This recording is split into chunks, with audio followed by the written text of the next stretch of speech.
In my last video, I gave a brief overview of how to buy real estate subject to the existing financing. Using this method, you can go out and purchase real estate with no money down, no credit check, no appraisal, really no anything. But it does trigger the due on sale clause. And the due on sale clause is something that's very important, so I wanted to take a little bit of time and dive a little bit deeper into the due on sale clause. Hi everyone, my name is Ben, and this channel is dedicated to all things personal finance, helping you earn more, spend less, and invest the difference. Now, the due on sale clause is something that's very often misinterpreted, especially amongst novice real estate investors. Now, a lot of times people will say that purchasing real estate subject to the existing financing violates the due on sale clause or something like that. But that's simply not true. It does not violate the due on sale clause. You cannot violate something that you are legally allowed to do.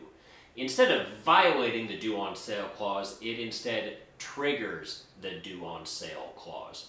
Essentially what the due on sale clause is, it's a little statement or a paragraph inside most standard mortgages. If the person that is buying this house, if they later decide to sell it, the bank now has the option to demand payment in full of the remaining balance of that loan.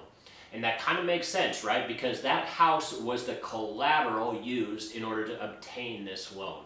So if that person no longer owns that house anymore, then they no longer own the collateral that this loan was based on. And so the bank, in order to cover their butts, they want to have at least the option to demand payment in full and just basically bail on that loan and just close it out. So while the bank technically has the option to demand payment in full, it's extremely unlikely that they ever will. Look, I've talked to dozens of people that have closed hundreds or thousands of deals that were done subject to the existing financing, and I've only been able to find 2 instances of where the bank actually attempted to utilize this clause and demand payment in full, and we're going to get to those here in a second and how to prevent it. But the vast majority of the time, I don't know, like 99.99% of the time, assuming that you do the things that you're supposed to, the bank isn't going to care. And in fact, they're probably never going to even know. So there's 2 primary reasons of why the bank will never enforce the due on sale clause. And the first and maybe the biggest reason is because we're just not going to tell them about it. And I don't say that to be shady or try to hide anything or anything like that, but legally we are not required to tell the bank that we now have resold this house. If we were required to notify the bank, then that statement would be in the due on sale clause. Like, hey, if you're going to sell this house, you need to give the bank a 30 days notice or something like that. That verbiage is not in a mortgage agreement. We do not legally have to notify the bank if we decide to sell this property in the future. And so since we're not legally required to tell the bank, we're just going to go ahead and we're going to do it. We're not going to ask permission or tell the bank or anything like that. We are just simply going to do it because that is legally our right. So more often than not, the bank isn't ever going to know that this house has been resold, assuming that we do it the way that we're supposed to. Because look, they're not going down and checking county courthouse records to be like, oh man, this house was deeded over to somebody else. Like, they don't even own this house anymore. Maybe we should go enforce that due on sale clause. Well, they're not checking county records. They really don't have a good way to know that this house has been resold unless we screw some things up. So what are some ways that the bank could actually find out that this house has been resold? Well, the first way that they can find out is if they just start doing a little bit of digging. And why would they start doing some digging? Well, because nobody's paying the house like they're supposed to. Now, realistically, we as the investor that have purchased this house subject to the existing financing, we are now responsible for making payments on behalf of the person that originally took out this loan. So theoretically, even though their name is on the loan, we are supposed to be making those payments for them. Now, if we don't make those payments, then theoretically, at least according to the law, that old seller is technically responsible. But I mean, realistically, they're not paying attention. They don't know that we didn't make a payment for this month. And so all of a sudden, a monthly payment gets missed, or 2 payments, or 3 payments get missed. So when the bank isn't getting paid, at this point they're getting scared and they're going to reach out and they're going to contact the person that they think owns this house, the person that they gave the mortgage to, and they're like, hey bro, like, where's our money? You got to pay us if you want to live in that house. And at that point, the guy's going to be like, well, I sold that house like 3 years ago and somebody else has been making the payments. So assuming you're making your payments like you're supposed to, the bank really isn't going to be digging it that much. They're just happy that, that mortgage payment is rolling in on the first of the month like it's supposed to. So it's one of those things of, don't ask, don't tell. As long as there's money coming in, then they don't really care. And the second way that banks are typically going to find out that this house has been resold is via the insurance policy. Now, with most mortgages, things like property taxes and your homeowner's insurance and all that kind of stuff are kind of all bundled together inside your mortgage, so that your mortgage has 4 components: principal, interest, taxes, and insurance. So anytime you change your insurance policy, the lender is going to get a copy of that new policy, because they want at least some minimum standards of how much this house is insured for, just in case it burns down or something like that. The bank is still covered. So typically there's only 2 people listed on an insurance policy.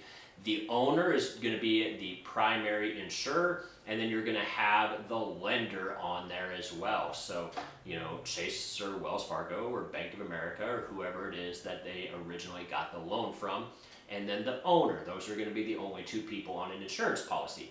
But if there's only 2 people on the insurance policy, yours and the lender, then the name of that original person that bought the house is no longer on that insurance policy. And that's a dead giveaway that that person no longer owns the house. And like I said, the lender is going to get a copy of this. So as soon as they get a copy of it and they see that, hey, this person's name is no longer on there, they know that house has been resold. And then they have the option then to exercise that due on sale clause. So how do we prevent that? Well, first and foremost, you're going to want to go and use an insurance company that actually knows what they're talking about, somebody that has actually insured a home that has been bought subject to the existing financing, because there's a little bit of things that got to go on differently here. So in this case, we're actually going to have 3 names on the insurance policy. You're still just going to have the one person, the lender, Bank of America or Wells Fargo or whoever they are. They're going to be the primary lender. Now, if at some point in the future, if you get like a home equity line of credit or something like that, then you would have an alternate lender as well. But for right now, you just got the one lender, okay? Now, you as the new owner of this house, you bought the house subject to the existing financing, you're going to be the primary insured. But the person that you bought the house from, any name that was on that original mortgage has to be on the insurance policy as well as an additional insured. So make sure that you've got all 3 names on the insurance policy. That way, when a copy of that policy gets sent to the lender, because you just updated it, that they don't start freaking out saying, hey, we gave the loan to John Smith, and John Smith's name is no longer on this insurance policy, so that house must have been sold. Now, the second reason that banks are probably not going to enforce the due on sale clause, remember, reason number 1 is because they're just never going to find out in the first place. But the second reason they're not going to enforce it is that typically it doesn't benefit them financially, because as soon as they demand that payment in full and close that loan out, they're no longer collecting interest on that money, which means they're basically losing money. So in a case like that, now they've got all their money back, but having their money back doesn't do them any good. Now they have to go out and find somebody else to loan that money to so that they can start collecting interest on that loan instead. So usually the only time that they're going to enforce the due on sale clause, financially speaking, is if interest rate changes significantly.